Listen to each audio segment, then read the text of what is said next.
Yeah. It's just now afternoon here in Texas. It's still morning somewhere, but welcome all to this meeting of this pre-assembly business discussion of the bylaws and other motions. We have what's, in my experience, an unusually large number of amendments. So it's going to be kind of fun. I'm Carolyn Parker. I'm going to moderate this as best I can, but it's a more or less open, courteous, collegial discussion looking for clarification and understanding of what these proposals might be. There's a set of motions that have to do with process that we may not get to before the end of the meeting, particularly the ones related to a second assembly. But if we get there, we do, but others may take up most of the time. We have another session scheduled for, I believe it's next Thursday at 8:00 p.m. So we'll continue then as we go. The first thing I'm going to do as we take these amendments to the bylaws one by one, I'm going to show them on the screen. You can find them on the delegate website, on that web page under business and then bylaws amendments. And later there will also other motions. So both of those are the topics that we're going to talk about here. So the first set I have, only because it's the first tab I can get to, I have about 20 tabs open on my, I'm going to share my screen and you can see, or maybe not. Oh, here it is. I got it. I know what I'm doing. Maybe. This is the first tab that I can get open. And so I am showing you the tab for the Bergen Society amendments. These two amendments have to do with the board, how it's constituted and how long it can serve.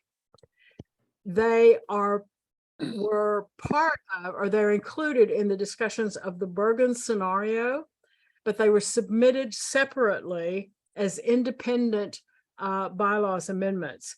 So my understanding is that we can, my understanding is that these can go forward even if the Bergen proposal is rejected by the Assembly. So we will be voting on these on the 29th as actual amendments to the bylaws. Okay. The copy of the bylaws, if you do not have the most recent copy before you or available to you, are also on the delegate webpage under documents. And so you can see the bylaws there if you need them for comparison to see what it was and what it is and like that. I don't have enough capacity to put all of these screens up at the same time. So I beg your pardon on that, but we just have to work our way through that. So this first motion, there are two motions under the Bergen proposal. The first motion is to replace the entire Article 3, Section 2, which has to do with the composition of the board and the election of the board. And if you have had a chance to review it, the composition is basically one representative per society. It's to be selected by the society in whatever manner they approve. But if there is no other delegate selected, it would be the president automatically until the society makes its decision. It maintains the term of office. A director can be elected as a representative of the society for however long the society chooses. It sets a maximum as 6 years, which is the current time. Now a director can only be there for 6 years, unless they're serving a piece of a term. That's the whole thing. And then if a society does not choose a representative, they can choose a representative. It can automatically default to the president being the representative, or if they don't choose, it will be vacant.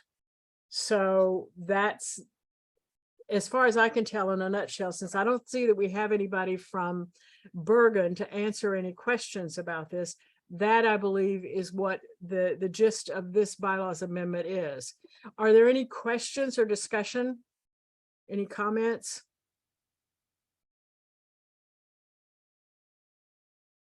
Yes, Hank, you're muted, hon.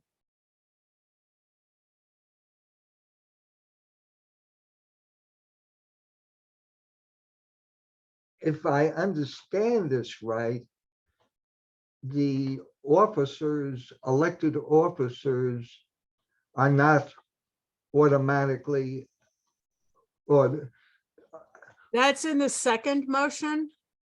That comes in the next one, and it is a question to come in the second. But in this one, it's just talking about who the members of the board would be.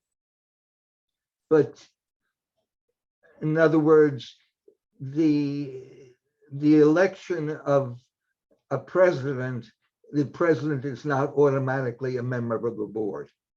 I can't tell that. If I haven't gone over the next section, the next part is separate. It's a separate amendment. So on this one, it doesn't talk about officers. It just says who the directors will be, representatives of the societies, how long they can serve, and that the seat defaults to vacant if a society does not appoint a representative. Okay, but it does not automatically, if there is a president elected who is not a member of the board, the president is not a member. That's in the next amendment, not this one. No, this one is only about who can be on the board. And I mean, if you want to go to, if you want to skip this discussion and go to the next one, we can try that, but that will mix the two of them up. Can I just interject one quick thing? Remember that since the delegates are to be appointed by their home society, a delegate is not a fixed person as it is now. So there's that kind of flexibility that if person A is on the delegate on the board, but somehow person B gets designated as president, that person B can turn out to be the delegate on the board. So it wouldn't be as fixed as it is today, where delegates are independently elected. And in discussion, but I don't see it reflected here, and it would be good to hear this from a representative of Bergen. In discussion, what I heard, because I think there's some provision in New York law that once someone is elected to the board, they can't actually be removed by these various processes. So I'm not sure, but it may be that as we have an election for new directors this year, and we have people who are already part of the board, for example, I have 2 more years left in my term. I think the assumption in this particular bylaws amendment is that I would remain on the board as the representative of the Ethical Society of Austin, that this bylaw amendment cannot change that. But I don't know. And I imagine it's something we might end up testing. I'm just not really sure. It's not, for me, that's not clear. Yes, Mike. Just a very quick point. There are so many conversations involving delegate, and it's confusing. Has anyone thought about maybe using a different word like deputy or rep or something to representative? Yes. Yes, at least that. But then again, what we're talking about as, for example, let's just pretend that Philadelphia doesn't have a current member of the board. Philadelphia will now have a representative on the board if this passes. And when that representative is selected by Philadelphia, they would become a director. Does that make sense? I'm so, surprised. Yeah. It's a good try. Anyway, okay. Does that cover this one? Yeah. Oh, Condra? Carolyn, so does this mean that our delegates representatives going to be appointed proportionately the way they are now, or is this one delegate per society? It looks to be one delegate per society. is that something we can get clarification on from Bergen? So that, We can hope. Apparently, people are on vacation today. Well, this isn't a delegate, this is a representative to the board, Right, and this is the I board. understood that to be one representative from each society to the board. Where does that say that here? It's got to Yeah. say here somewhere. I mean, I feel like that should be clarified, given, I mean, to Mike's previous question right now, just in terms of, I guess the terminology that's being used to avoid any sort of confusion, just clarify that it would be, Yeah. or whatever they're thinking. I don't want to. I've heard someone in a previous session say that this is only about the board. It's not changing the representation at the assembly. Exactly. I think part of the problem is that we, as commenters, may have added different words to describe the individuals that we're referring to. But if you look within the amendment itself, that language tracks the bylaws to say that as someone is a representative of each member organization, they are then appointed to become a director. They become a director as they're elected. So, but we certainly, your question can be transmitted to Bergen to make sure that they're next Thursday, hopefully we'll get an answer on that. Abby.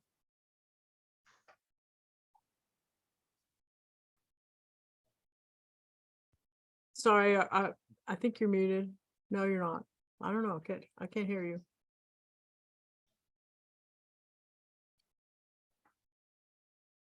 Something is happening with your sound. We're not hearing you, hon. You're not muted, but I can't hear you. Oh, there.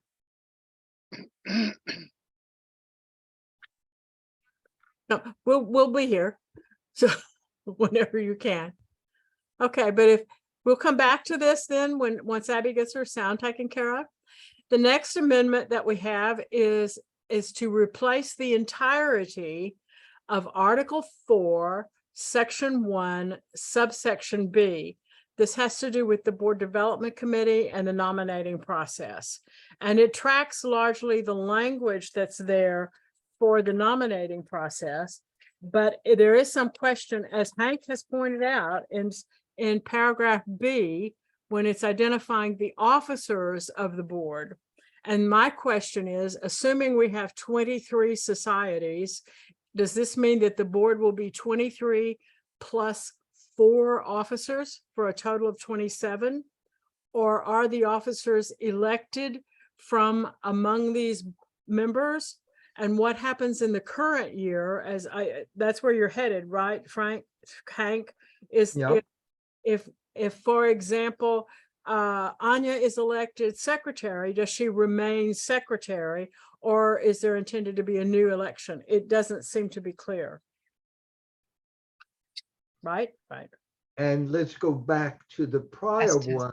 Test. It says if a board member departs before the end of the term, the president of that director's member organizations shall serve as his director, which if it means that the officers have to be members of the board, and if a board member resigns, then does the president of the society automatically become the officer? I mean, the whole thing is confusing, and I That would say transition of officers is really important there. So thank you for that. Okay, now we're on track. Okay.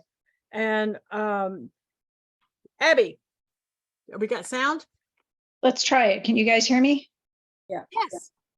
All right, success. So officers, because not just officers, board members, because they have fiduciary responsibility for the organization, typically there'll be board member insurance that the organization carries. Does that get more expensive if you have 25 board members as opposed to 11? Knowing insurance companies, I think yes. Or unless it's cheaper by the dozen, but I don't think so. Seems Yeah, like a terrible probably. idea. Yes. Okay. I'll make that note. Insurance costs. Very good. All right.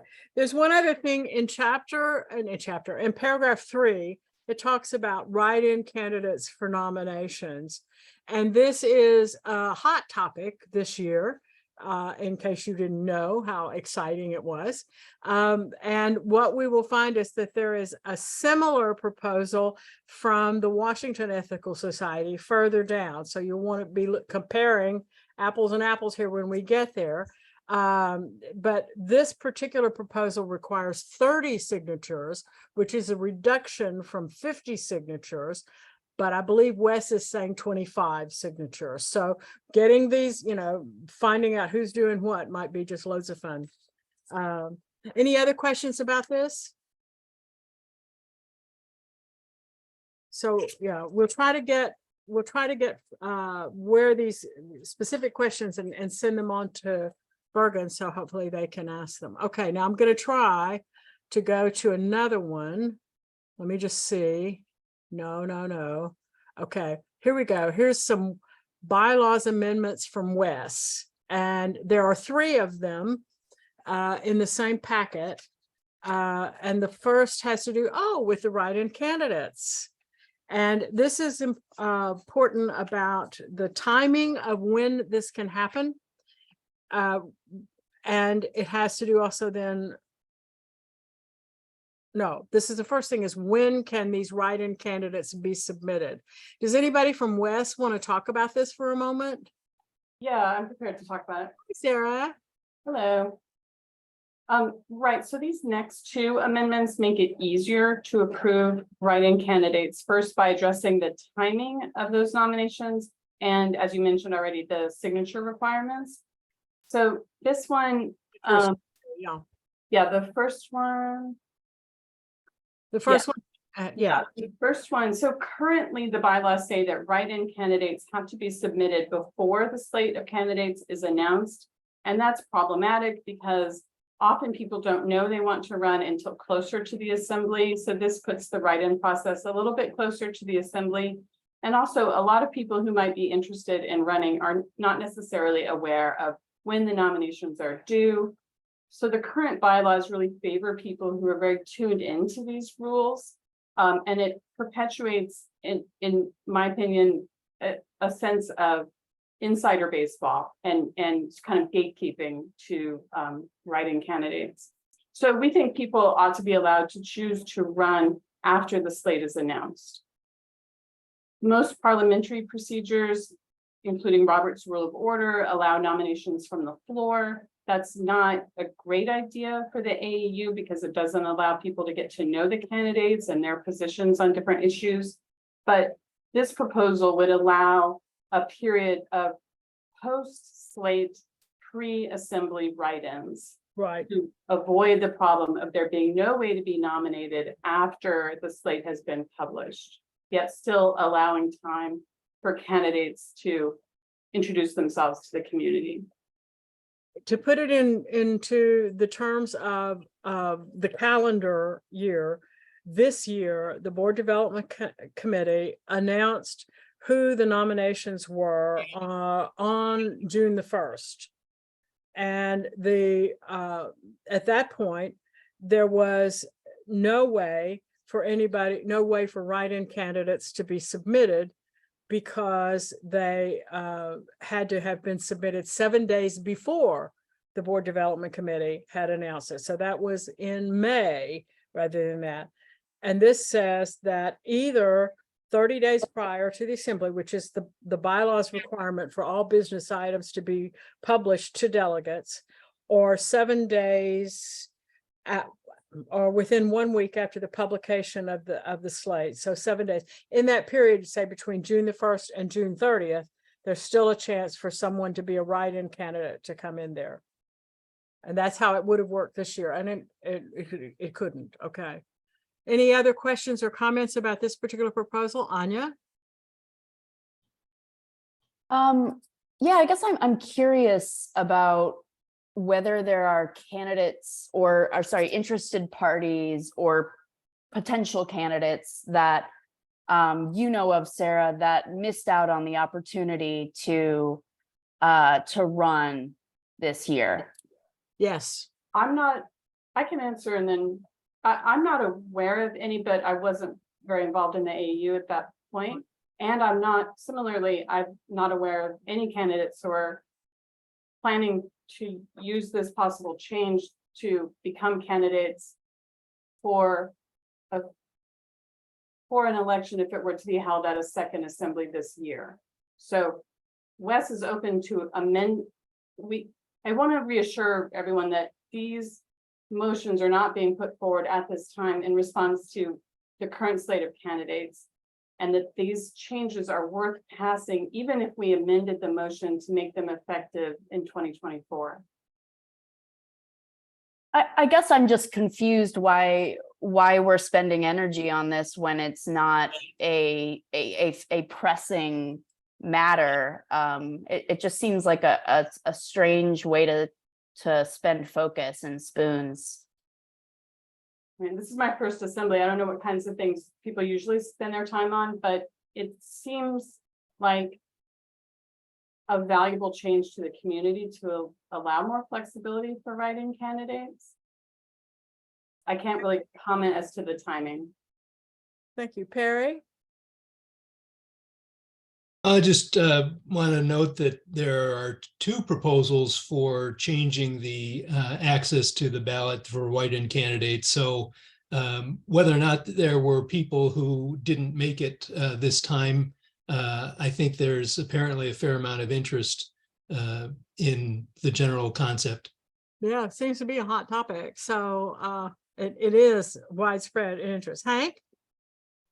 I think the issue is if people see, let's say, a single candidate for an office and think that person may not do a good job, that they would have an opportunity to run against the person, and that the slate may be an invitation or an impetus to get someone to be a write-in candidate.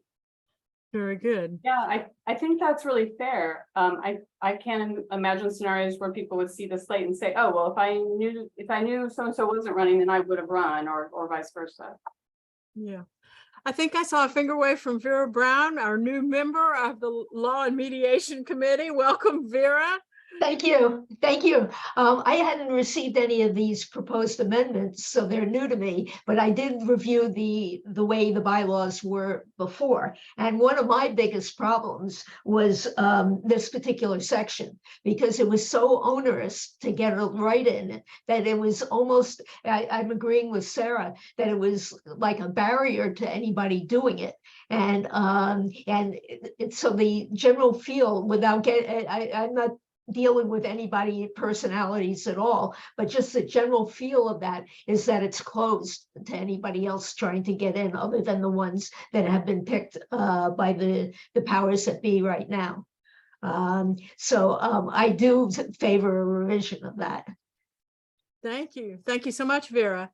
Okay, any other questions or comments? Condra? Yeah, I definitely support the journal idea. I guess I'm wondering how this fits into sort of piecemeal revisions of the bylaws, as opposed to taking a holistic review of the document and adopting bylaws that are formed around the way we want to operate. Because when I think about how I was recruited to the board, it came across as like nobody really wants to do it. And I don't know that this process really changes that. Like it's a surface level change as opposed to I guess doing the work to inspire people who want to serve on the board. So I guess my question is, I don't know if it's not really a question, but a comment, like, or yeah, how does this change sort of fit within, because I think we've acknowledged that our bylaws could use a full review. So how do these amendments work in a sort of piecemeal way, and would it maybe be better to do a holistic review of the bylaws, especially given that they're competing amendments for this particular topic? Okay, all righty, thank you. Any other questions or comments? Okay, I'm going to scroll down to the next part of this, which is also from Wes and has to do with how write-in candidates for officers are recruited. That requires a petition of sorts, signatures on a petition. And this is what was also covered in the Bergen proposal, but with 30 rather than 25 signatures.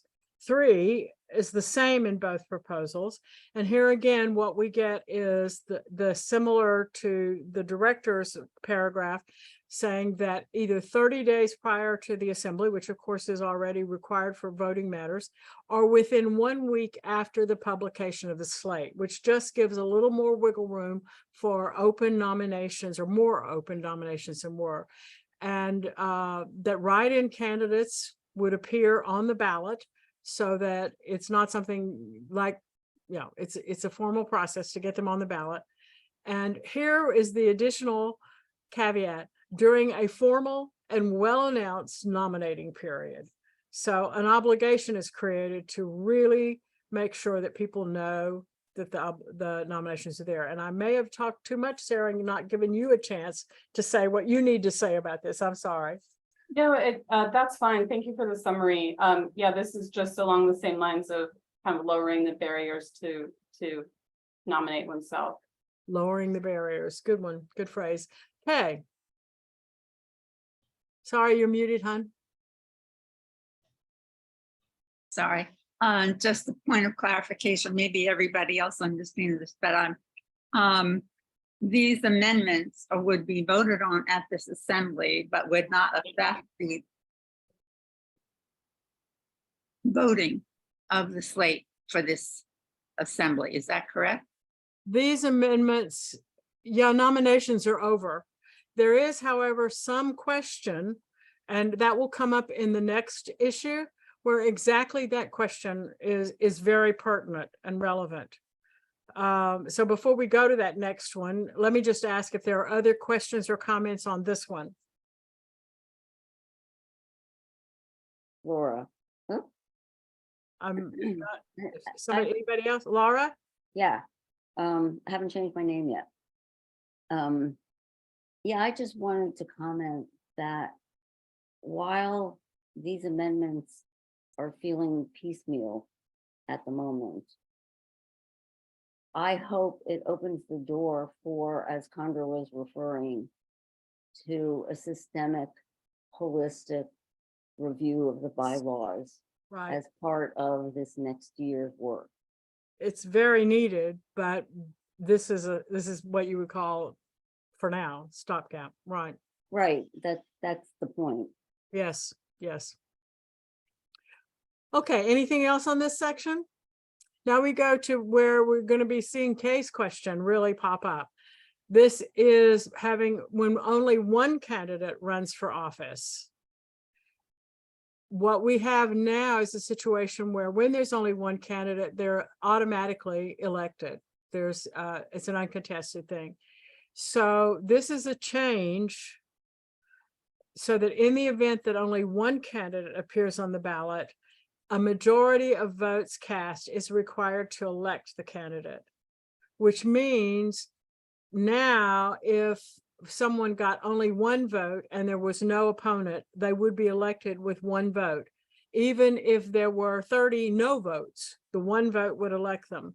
Now they have to have a majority of the positive votes. So if there were 29 votes in favor, but still 30 no votes in opposition, they would not have the majority of the votes. So this makes balloting for for an office or a director. It's candidate for office, not for directors. Candidate for office has to have the majority of votes to serve in that office.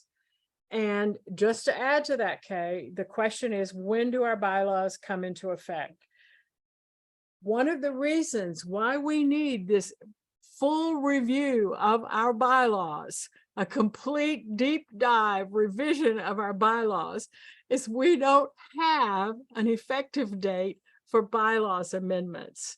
So there is a possibility that if this were passed if an election for officers were to occur afterwards, if it takes effect immediately, it seems like it might affect this election. So we may want to go back and work on the agenda, which we set up before we knew about these proposals, to make sure that we're very clear about the order at which business occurs. So just saying, red flags just went up, not bad flags, but definite pay attention flags. Did I just answer your question or make it worse? Sorry. My question, it sort of. Okay, see, yeah. I would just, I'm trying to lower my hand. I just wanted to say that, in terms of these, any proposed bylaw changes, if we look at the whole reimagining the AEU, that in some of these amendments, if we could reimagine just totally different than we're operating now. And I hope we do. I hope we create something that is really responsive to members, to leaders, to the societies, and creating a hub where we can all come together and maximize all of our efforts. And that would be encompassing, the time that we need to really reimagine and of transforming ourselves for the future, not for how we are now. But we would need to change now so that we could invite the future in. Exactly. Patty? Yes, so when we think about regeneration, and this plan is a holistic overview. And these are not stopgap. These are not relevant now, unless the effort is trying to stack the ballot. I don't think that's the intention, but it's, so you're thinking that this looks like stacking the ballot as opposed to clarifying an issue in the bylaws. Exactly. All righty, thank you. I can respond to that. We are open to amending it to make it effective in calendar year 24. So to us, it's independent of any specific election, but fixing longstanding problems in the bylaws. Well, even effective at the close of the assembly business meeting takes some of the tension out of that. So yeah, we have several pathways forward to avoid, I had hoped, such an accusation, but we certainly don't want the reality of that to be the case. So with good faith effort, I think it can be adjusted. Yes. Yeah, I would hope this would be taken as the good faith effort that it is. Exactly. Jan? What happens if the person who's up does not get a elected and the office is empty? Is there any provision? Yeah, I think that the current bylaws allow for a vacancy to be filled by the board, but I could be wrong, and we should check that. So thank you. We'll go back and we'll look at it more closely so we have that information. What if vacancy? Yeah, it does do that. Richard? Yeah, it does. The board would then appoint somebody. Okay. I guess they can appoint the person who's just not elected, but Right. or Okay. somebody else on the board. Right. Okay, good. Thank you. Condra? So I was actually going to ask the same question that Jan asked, and then with your answer, my question from that is, then do we want to, I keep coming back to like really just looking at the whole document. Do we want to continue or risk there being not having somebody elected and leaving a vacancy on the board? Like, I feel like if there's a holistic revision of an overhaul, you can plan for there to not be a vacancy I think particularly in critical positions. Well, yes, that might be, I mean, that is one perspective to take. Another perspective is to say that we have to trust democracy. If a candidate is placed before the voters and more voters oppose than support that candidate, maybe they're saying that that wasn't the best candidate for the job, or maybe they're saying that there may be another problem. I don't know, but I don't want to create misapprehension here. If this is simply making the votes count, if you vote positively for someone and they have the majority of the positive votes, then they're elected. If they don't have the majority of the positive votes, it may be that the voters are saying, let the board find somebody else, kind of thing. Or not, whatever. Perry, get me out of this. We've had several comments now about the relative benefits of adopting some of these individual bylaws changes versus a wholesale revision of the bylaws. I've worked with John Dakin here at WES. I was president of the board when he was chairing our governance committee. I can assure those who don't know him that there is no greater policy governance wonk than John Dakin, and I know he will be only too happy to work on a comprehensive review of the bylaws given any opportunity to do so. I just don't think that we need to let the perfect be the enemy of the good if we think these individual ideas are worthwhile on their own. I'm sure that a wholesale review of the bylaws would come up with plenty for us to discuss next year. And if some of these things get taken care of now, so much the better. Thank you. That's very helpful. Any other comments on these proposals? Anya? I'm a little concerned. It's part of our philosophy to have good assumptions about the way each of us moves in this movement. But I'm concerned, given the politics and the dynamics behind this proposal, that there isn't something more nefarious going on underneath it. And I just need to name that in this space. I know that that's not, the way that we want to operate, but the truth is that there has been a lot of maliciousness. And I think that delegates do need to take into account that this isn't in good faith and that people need to consider that. Thank you. Thank you, Anya. Any other comments? Okay, Laura, Hey, Actually, I do have a response to that. Would amending it so that it doesn't take effect until 2024 alleviate any of those concerns about maybe people planning to become candidates?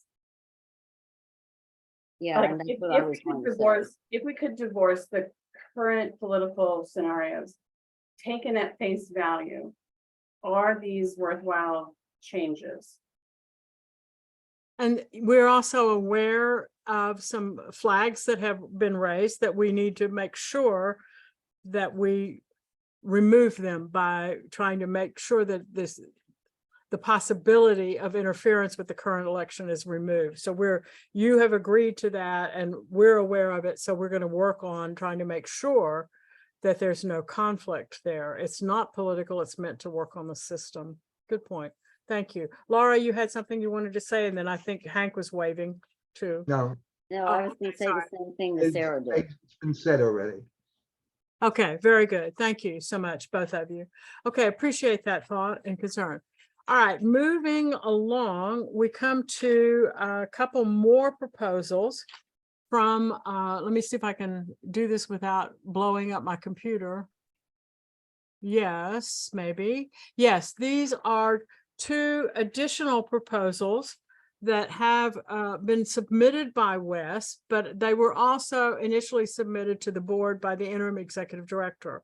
And so they have to do with the quorum of the board, changing the quorum from 2/3 of the members of the board of directors now to making it simply the majority of the board of directors to be the comment.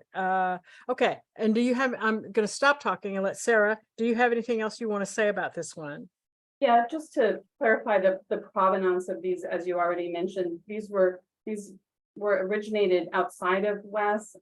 WES was asked to consider submitting them. We discussed them along with our other submissions with WES members and trustees, and we did vote to go ahead and submit these so that they could be on the table for discussion at this assembly. Exactly. But I do want to be clear that WES's submission of the proposed amendment shouldn't be interpreted as an endorsement for the proposed changes. We're just putting it on the table. You submitted them for the sake of discussion. Correct. Okay, very good. And for the sake of discussion, let me try to put this in real terms. The current configuration of the board, pre any changes or scenarios, is 11 directors. 9 of them are elected and 2 of them are appointed, but they're all directors with voting powers. The current requirement is 2/3 of however many members we have for a quorum to be able to meet to conduct business. And that is for a board of 11, that is 8. It requires 8 board members to be present to vote. And a majority of those voting, the voting majority would be 5.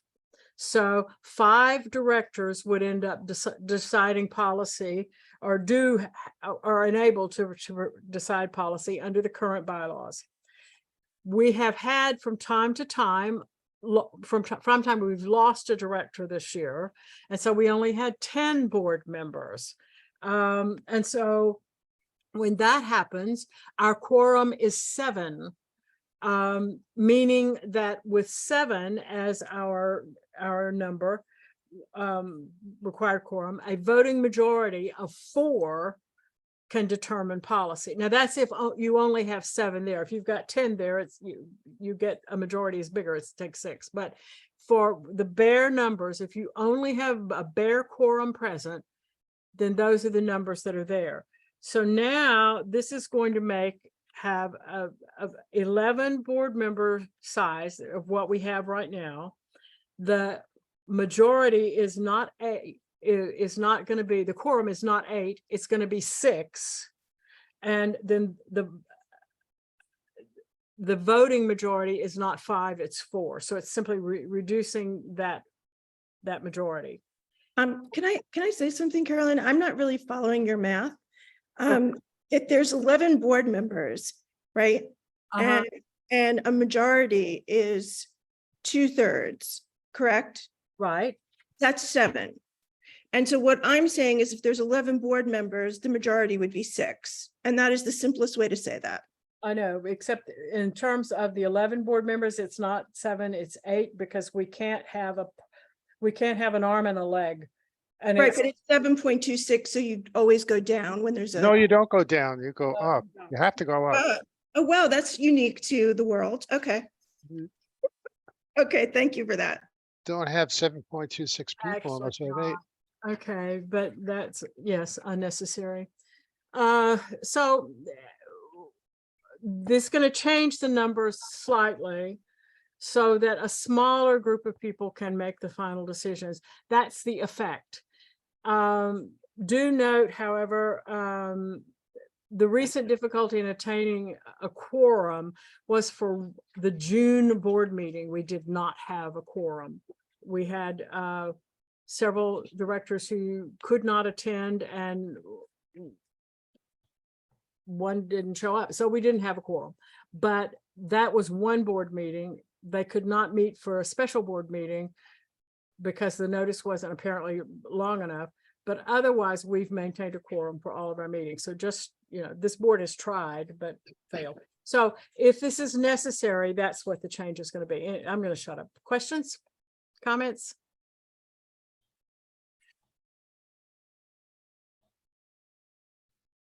Okay. Andra. I wasn't confused before, but a little confused by I'm so Richard's sorry. response. Can you hear me? Sorry. No, oh, because if you're rounding down, right? If that's what people do, then by that logic, you could have rounded down for the June meeting and had a quorum. So I think I think being in line with what most nonprofits do is a good idea.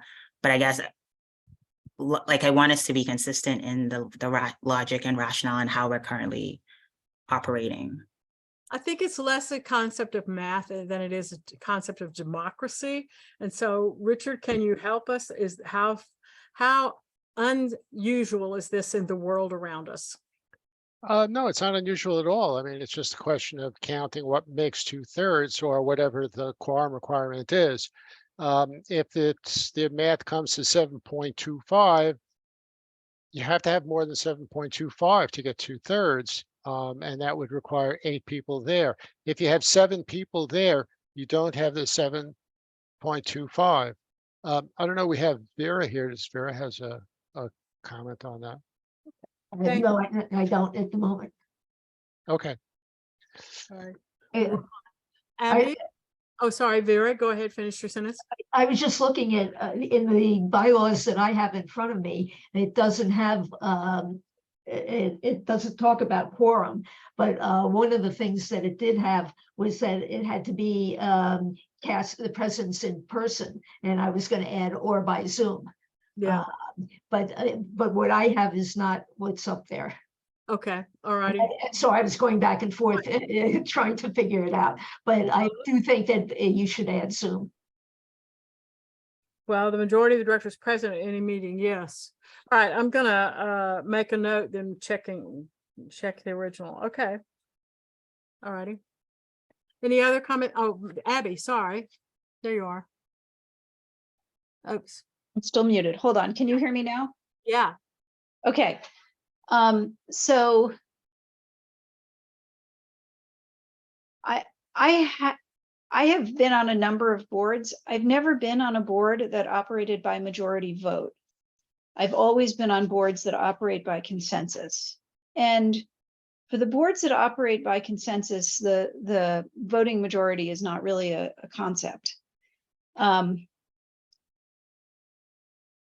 And perhaps because of that, I've also never been on a board that had a 51% requirement as quorum. This is characterized as upgrading the bylaws to standard practice. Carolyn has had involvement with more a wider variety of nonprofits than I have for certainly.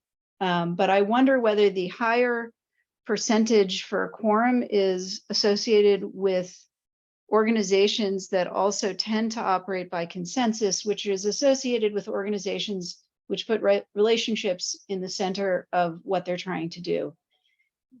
Because of this, I don't feel good about this amendment. I prefer the 2/3 majority we currently have. And while I agree that it can make it harder to get things done, getting things done isn't the only goal. Right. Yes. Thank you very much. I appreciate that. Jan. There's reference made to standard practices, and we've heard now 2 points of view about what is standard practice for nonprofits. Is there a source book rather than people's experience? You know, standard practice does vary, obviously. Okay. All right. Did that cover everything that you needed there, Jan? Yeah. Okay. All righty. Any other comments or concerns about this particular amendment?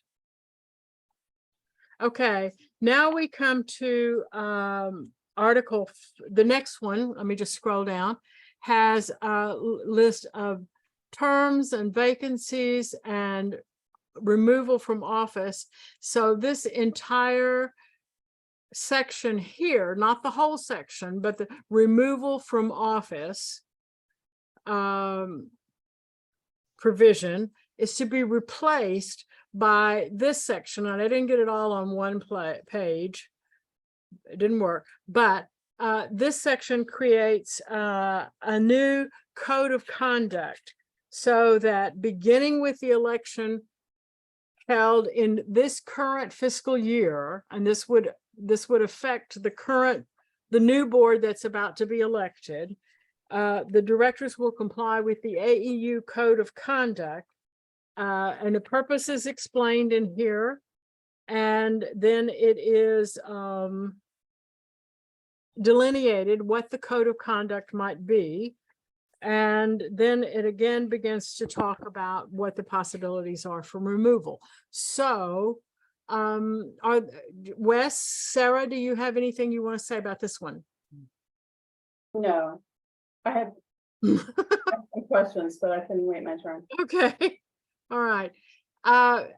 Outlining the code of conduct, it has to do with people should regularly attend meetings, and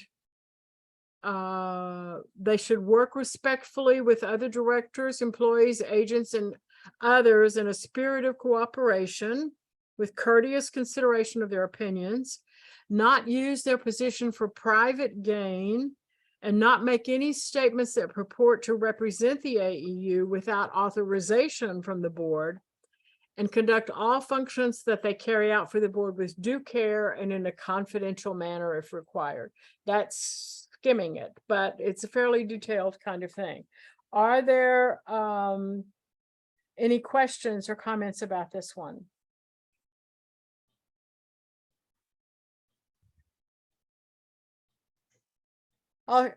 Oh, Abby, go ahead. Thanks. So I have I love the idea of there being an expectation that board members adhere to a code of conduct. And I like every one of the specific provisions for the code of conduct set forth here. I am a little thoughtful about having the specific provisions in the bylaws as opposed to being a separate document. And the part of it that you didn't mention, Carolyn, about what happens when directors are perceived to have broken the code of conduct, that is something I have significant questions about. Many of the, not all, but some of the provisions of the code of conduct have an element of judgment about them, which is inevitable. There's nothing wrong with that. But because of that, the way this is stated, there are two problems that I see. One is that it's stated as board of directors who fail to abide, and there's no separation between somebody says they failed to abide it and they are found to have failed to abide it. So that's one thing. And then the second thing is having it start with a meeting with the executive team seems to me a little, I'd like the Rachel or somebody else to address how that works if the director who somebody's raising questions about is on the executive team. Yeah, good question. Well, to answer your last question, the way it usually works is unless there's other processes put in place, the executive team would meet with that person in a closed session respectfully, and then make a decision thereafter once there's a conversation. Obviously, every effort would be made to see if there could be some right relation set up or some other way of addressing it. But that's why there would be a conversation first. Right now, I think, as you're well aware, Rachel, I'm sorry, can you just address though how that might be modified if the person who has questions have been raised about is on the executive team? Well, they're not part of the decision making, like in any situation. I don't know how that, yeah. So there's an expectation of recusal. Is that set out somewhere? There is an expectation of recusal, of course. And I highly recommend that the code of conduct go in the bylaws and not anywhere else, so that, because otherwise you have no standing to take remove a board member. Anything that's not in the bylaws gives you no standing whatsoever legally. Okay. So I have a question. Okay, does that take care of Abby? I'll come back to Vera. Sarah had her hand up and then I'll come back. Vera, will your be next and then Laura. Go, Sarah. Thank you. Two questions. So about this meeting with the executive team, I believe the wording is that they will be asked to meet with the executive team. So what if they say no? Well, I think the board bylaws are not to put in every single possible response that could happen, right? So if you ask someone and they say no, then the officers will have to make a decision without that conversation. It's just common sense, right? Okay. And then can I ask a second question? I'm a little confused about who this applies to, because isn't Article 4 about officers, but this is about directors? This is about everybody on the board. Terms, vacancies, and removal of related to everyone on the. All the preceding bullets are about officers. So Yeah. I just wonder. Yeah, this is only about officers in that section. You're right. Because I'd say. Yeah. It's a parenthesis. Maybe people could read these. I'm sorry, it's about the parenthesis is officers of the board. It's about all directors. I'm sorry, who they would meet with officers of the board. Is that the question? I'm talking about, yeah, right there. So that's it. Section 3 is A, about the board, right? A and B are about officers, not about directors. But section B is about boards of directors. No? No. Yeah, boards of directors. No, that's about vacancies in officers. How to fill the vacancies of an officer. Okay, here's the bylaws. Let's look.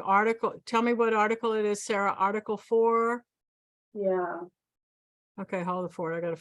Is there another section that talks about removing a member of a director?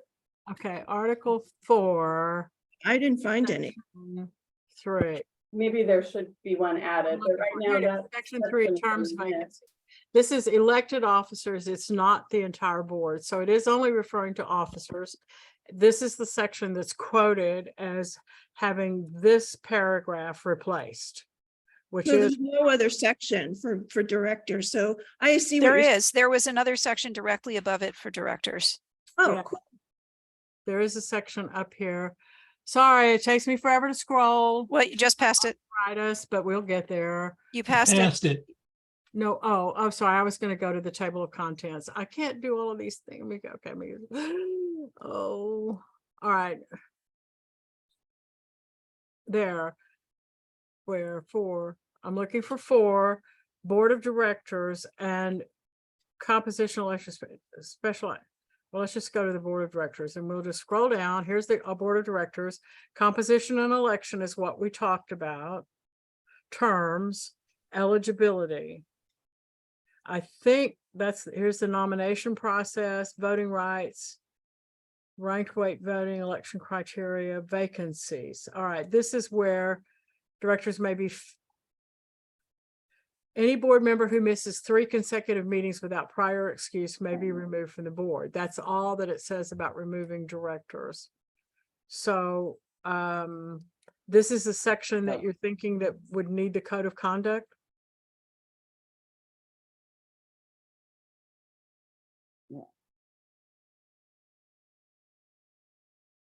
I think, is that a question for Rachel? It seems like this amendment is about directors, not about officers. So I think it should go in section 3, not 4.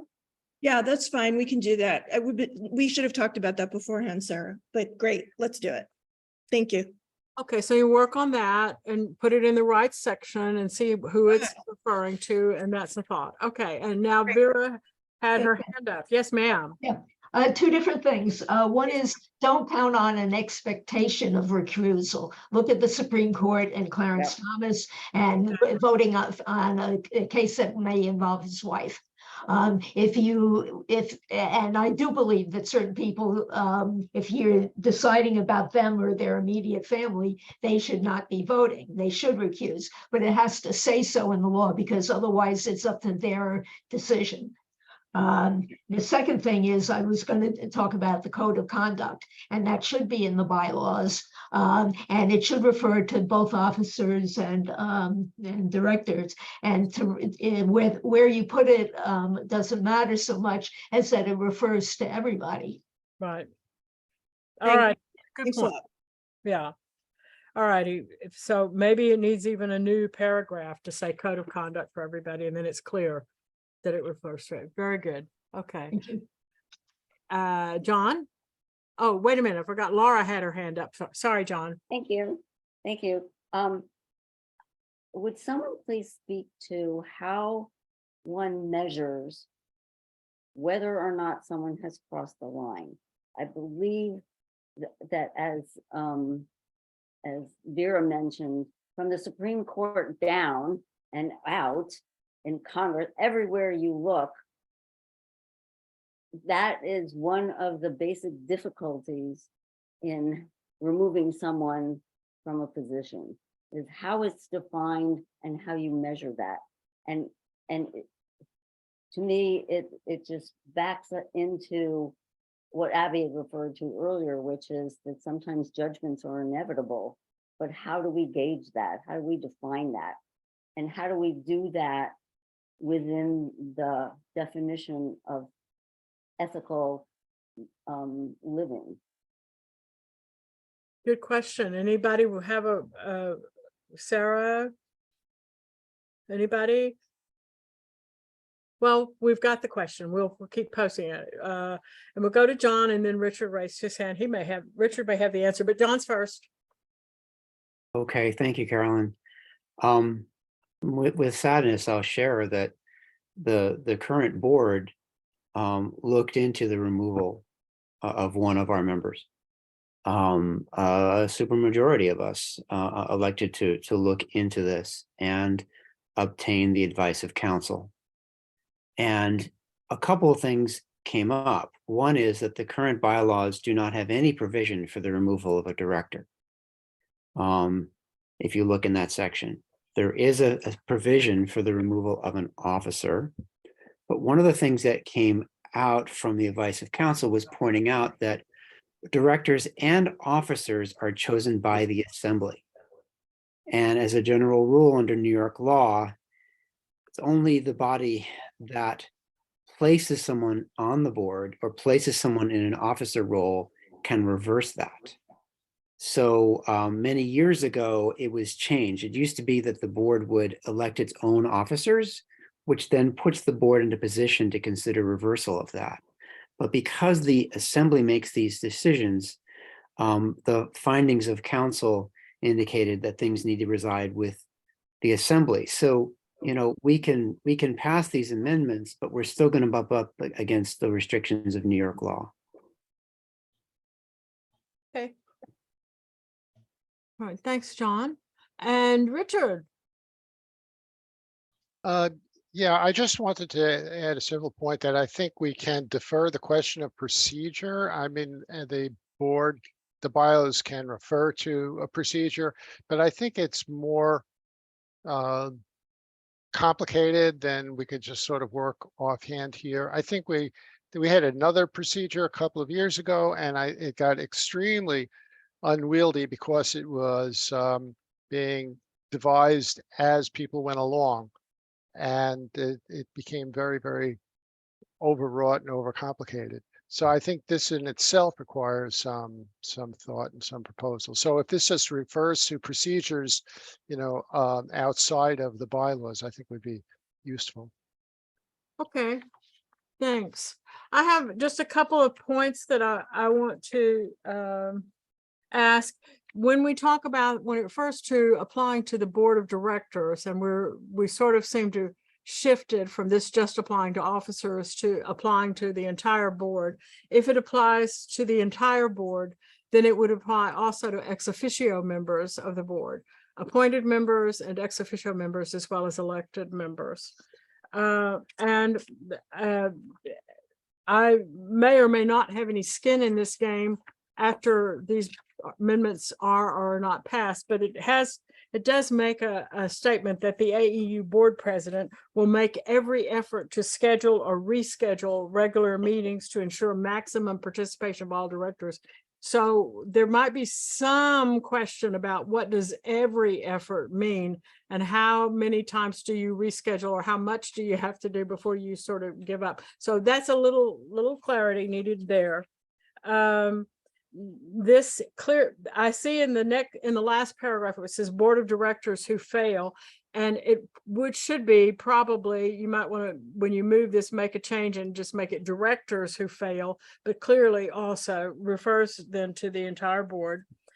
There may be this word discussion may need also some clarification, some detail there, because it seems just a little vague to just say discussion. So you may want to look for another noun there. And then this one always makes me scared. What do you mean by discipline?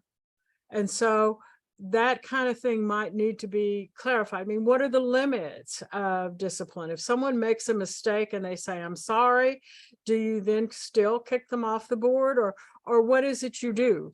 And then again, be aware, finally, sorry, I'm talking fast, but I am. A 2/3 vote of the quorum of the AEU Board of Directors. If the previous amendment passes, the quorum would be 50% of 11. So 6 people would constitute a quorum, and it would be a 2/3 vote would be 4 people could vote off a director for whatever the reason is. So, I mean, I'm just looking at the possibilities of the numbers and what supermajorities are meant to deal with. So just pointing those out as sort of highlights of what the language here says. Otherwise, I don't have anything else to add. Any other questions or comments? Yes, Vera. I'm on other boards that have nothing to do with the AEU. And there was one where there was a member of the board who was diagnosed with cancer, and he had to miss more than 3 meetings with chemotherapy and all of that. The way it seems to be is that if someone misses 3 meetings, then they're subject to being removed. But I think that there may be some kind of softening of that, so it's not absolute, because there may be a situation where someone is totally excused from it for some reason, and you may not want to remove them because maybe in 6 months they'll be back. And I do understand that if there's a limited number, you need a certain number of votes. But there again, maybe Zoom helps. And if someone has a situation like that, I'm just looking to soften it a little bit so it's not absolute. You miss 3 meetings, you're out. Softening might be. I mean, we've already had 1 broken femur this year.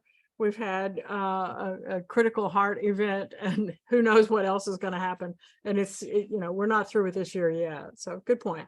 Okay, Rachel, you have your hand up. Yeah, I just want to say, not to, sound like a broken record, but we could go through this, Vera and everyone else, and find a million things that need to be changed in these bylaws. And we could spend our entire time doing that. Or we could say, let the next year be a time where we holistically look over the bylaws and change them holistically, because there are so many problems with the bylaws. Right. Okay. Any other comments or concerns? Let me tell you, okay, moving on from bylaws to other motions, and this is unfortunate thing that BSEC is not here, but we did have a series of motions, and let me just see if, I'm sorry, give me a second to find my documents here. No. Okay. Well, I'll stop sharing my screen. No, I won't. Here we go. Sorry. I'm just trying to find. No. This document was submitted, by the Washington Ethical Society. And this morning I received a message from Wes that they would like to withdraw this motion.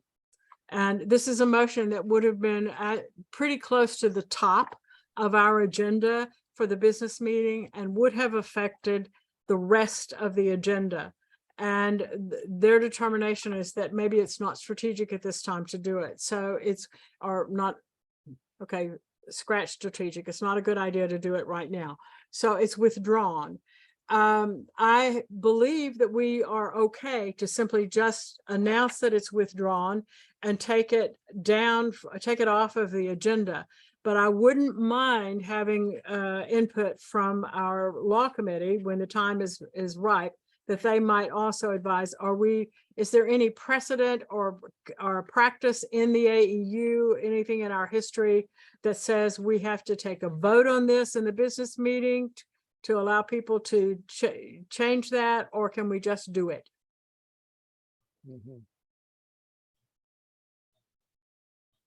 Well, we'll talk about it later. I'm just announcing now that this has been withdrawn, and we'll make sure that we follow correct processes. Oh, sorry. Ken, what? Okay. I'm sorry, that was accidental. Okay, all righty. I know that feeling.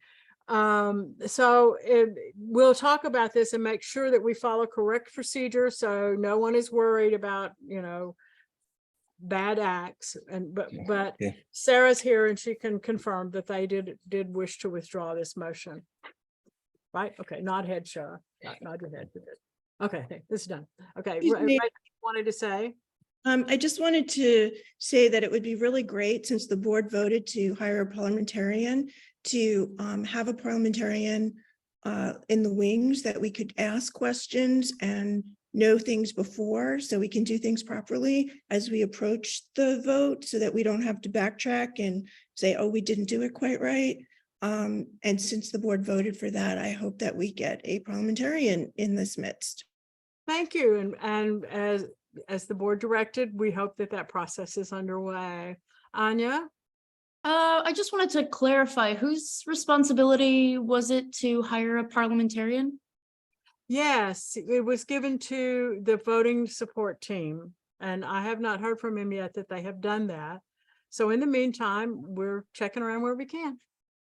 And we want to make sure that we're, you know, respecting everybody's good faith and preserving it. Okay. Any other comments on that withdrawal? Then we have, I have so many things on my screen. I'm so sorry. Here it is. We have a motion from the Washington Ethical Society to create a second assembly. And there is, in fact, a paragraph in the Brooklyn Society proposal that also talks about a second assembly. And so we're going to check to make sure it's proper. And I really feel like I need to do this. So give me a second. Here it is. And I'm putting up the PDF, so we're seeing that this is the unedited document. This is the preliminary agenda that was developed by June 30th. So it was posted on the delegate website on June 30th, before we had a chance to look at some of these motions or some of things like that. So where we got to this is the need to look at this proposal, which has been withdrawn, and then that we should look at both the West proposal and the BSEC proposal for a second assembly. One of these proposals is to select a scenario on July 29th, but postpone the election and budget for a discussion on September 23rd, I believe is the date that they've opted for.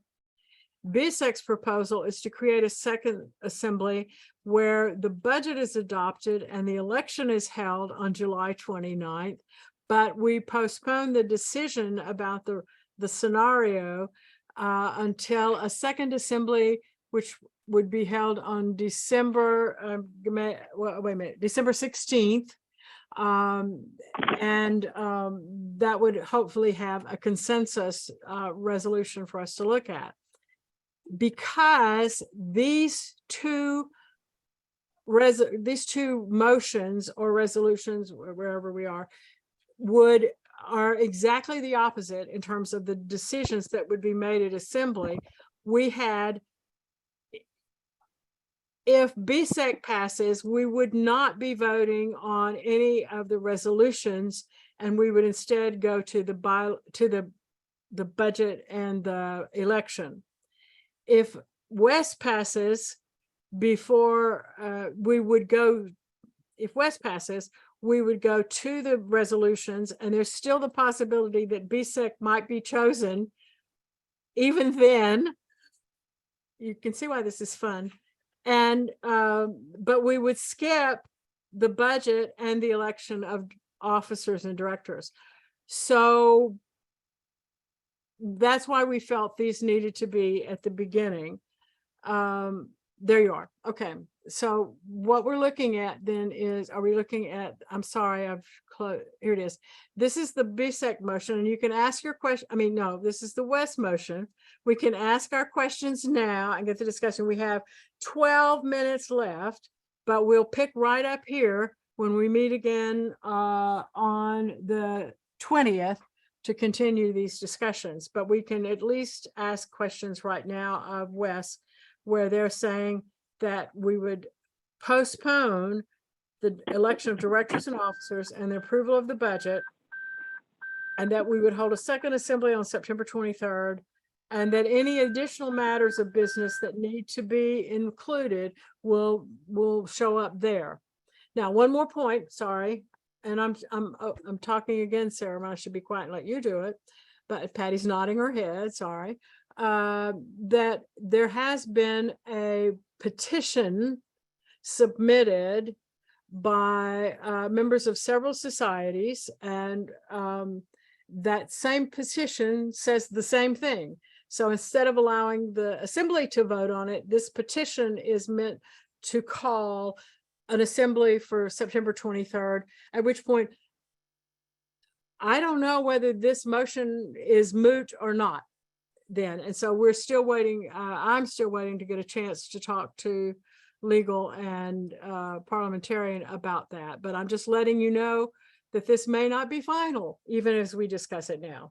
So we've got, like I said, these are hot topics that are going on right now with a lot of discussion. Sarah, what did I leave out? I'm so sorry to have talked over you. No, that was great. Thank you for that summary. I'm happy to go straight to questions. Okay, any questions or comments about this? Patty?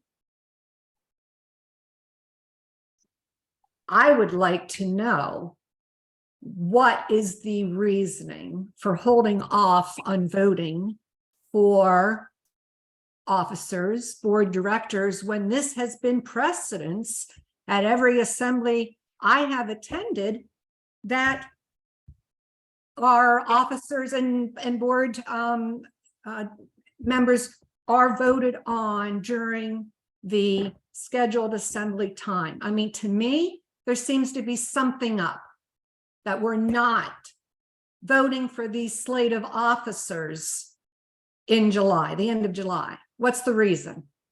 Okay, there's some statement in the document itself. Sarah, do you want to amplify on this? I'll make it. The logic was that the selection of a scenario may impact candidates' interest in running for the board. Now, if there's such a lack of trust in the intentions of these motions, like I mentioned, we're happy to postpone the effectiveness date, the deployment of the change to the bylaws about elections and write-in candidates, which would have allowed new candidates to be announced before the second assembly, if that would help restore the confidence that this isn't an attempt to stack the board. The simple rationale was that a lot is going to change when a scenario is chosen, and that there should be a breathing room to allow candidates to reconsider their candidacy, and that we thought it was unrealistic to do all three in one day, in one meeting. Okay. All right, thank you. Does that answer your question, Patty?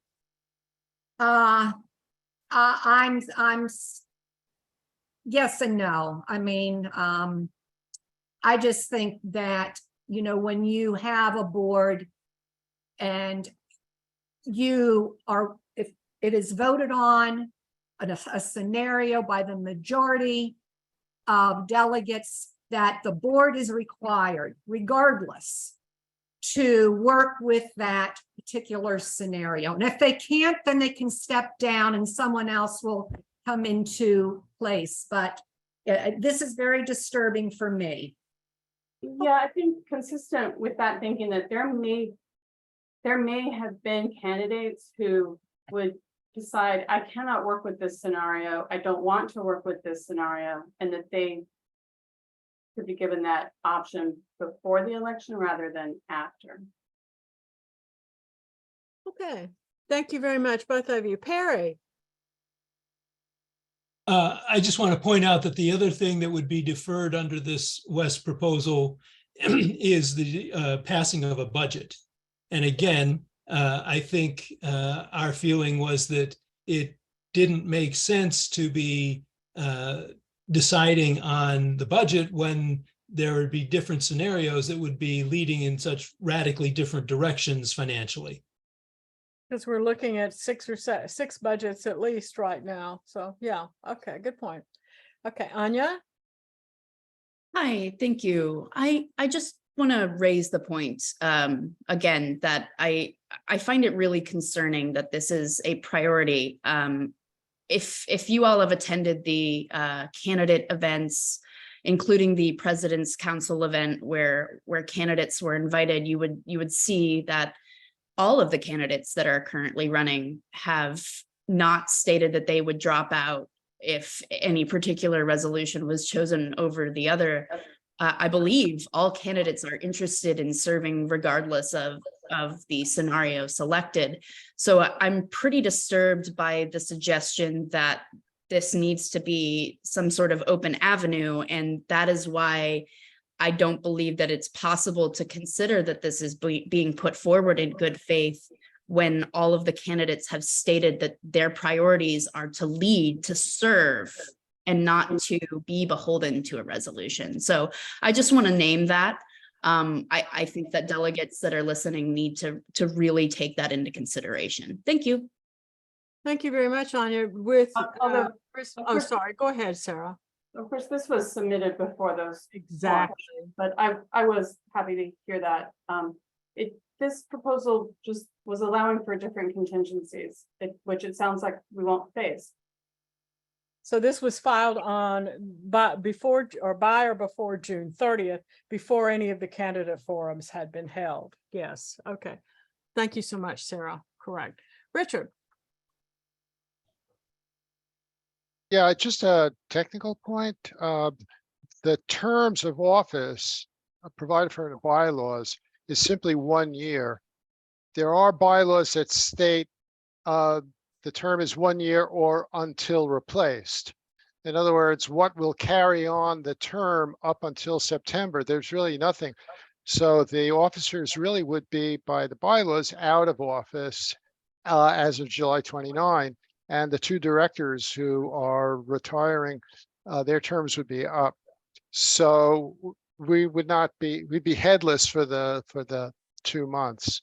So, and I don't know that if this were presented at the assembly, then the assembly could vote an additional provision said extending the terms of those in office now.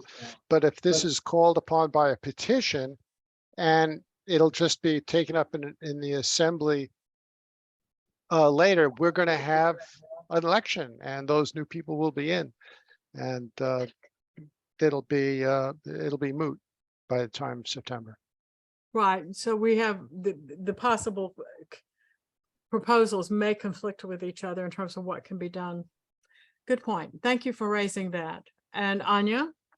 Just real quick, I hope that given that Wes is willing to take the decision tree off the table, that they're willing to take this suggestion off the table as well, given that they've been given updated information on candidate motivations. Thank you. Well, they might, but I think Richard just told us that the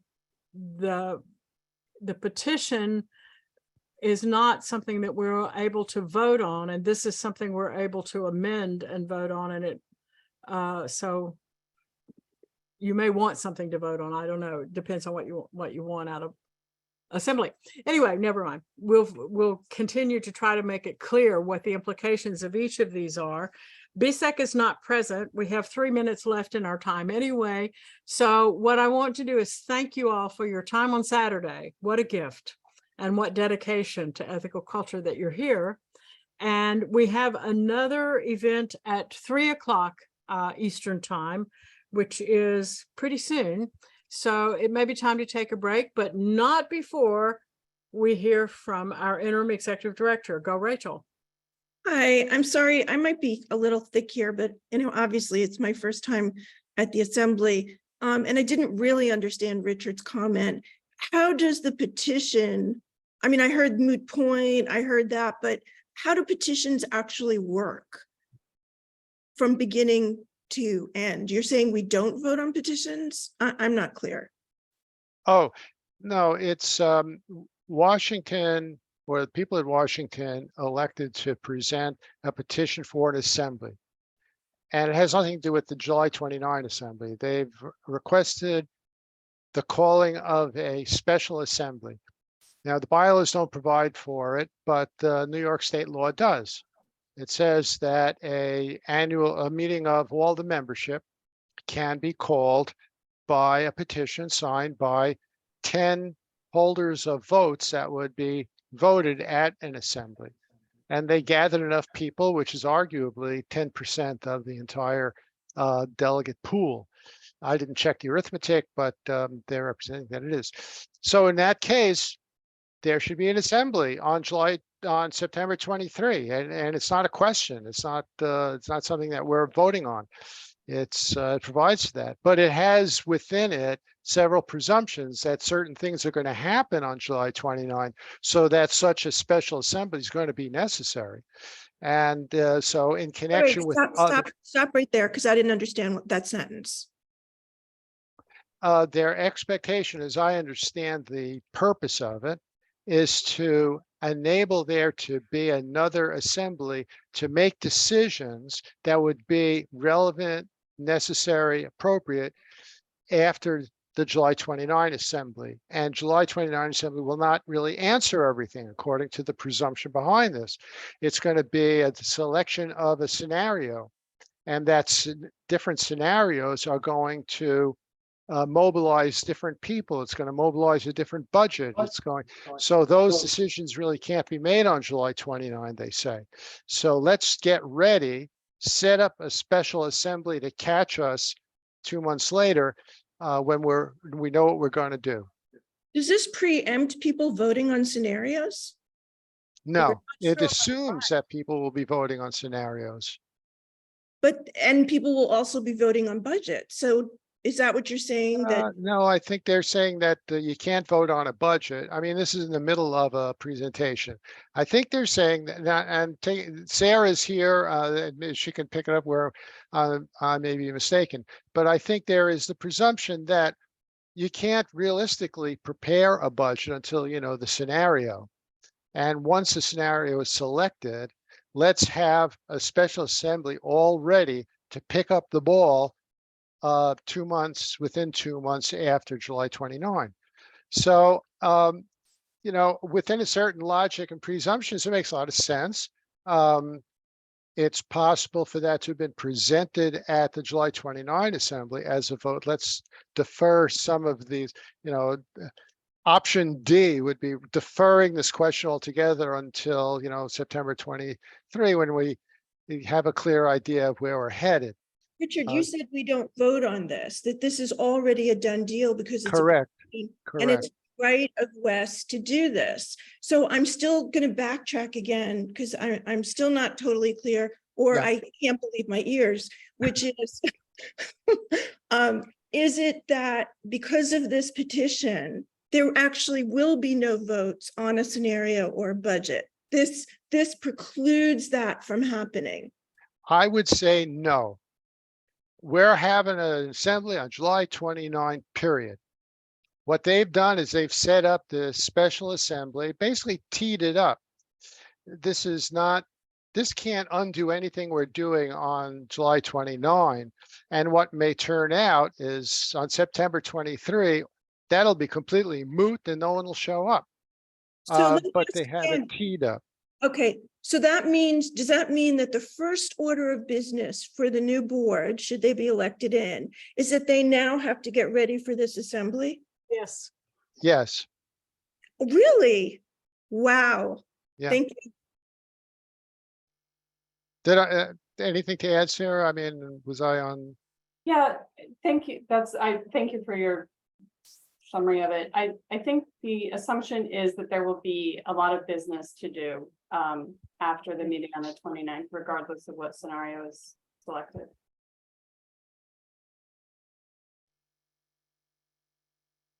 Either way, there's a lot of business to do.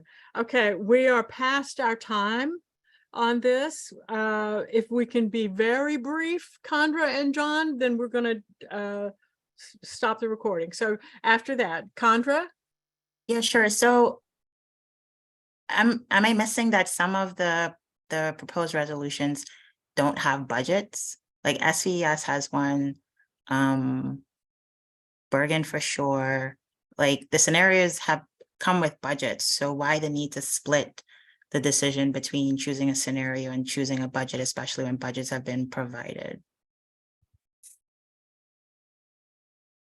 My understanding is that those budgets that were submitted by the proposers of the scenarios had not necessarily gone through what would be the normal budget making process for the AEU. They haven't gone through the finance committee. So that would be one reason for taking some time after the scenario is selected to then finalize a budget that could be voted on later. I believe, and correct me, Rachel, did not the SVES budget go through the finance committee? Am The I wrong? income, yes, the income did. Because, and Liz is here and can speak to that. Well, the only thing we agreed on was the income. And so that we were told by the finance committee to create budgets, by the way, we were told. So I'm just saying, we did what we were told to do. Well, the people submitting scenarios were not told in advance of the deadline to submit scenarios that a budget was needed. So Liz, do you have anything to say? I think that you're muted. So what we said at that finance committee would be helpful. What we said to have some, so this is how the conversation went. What's that word that you use that I always forget? Starts with a C. Committed. Committed. Right. I told you they're not committed anymore because they. I know. I'm saying what happened at the finance committee. Ladies, we're past time. Okay, but we have to talk about this. Past time. Thank you so very much. And the West proposals came in later than the finance committee discussion, so they may not have known about the deadline. So sorry, but I think I've heard today already communication is really key, and so I'm going to hope that we do better on that end, so you know.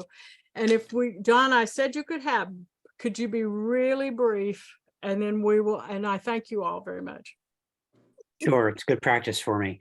With regards to the to a special assembly, if it's indeed those two items, very little, almost no work for the board, because one is an election, which is handled by the tellers team, as you call them, Carolyn, and the other is the budget, which is handled by the traditionally handled by the finance committee.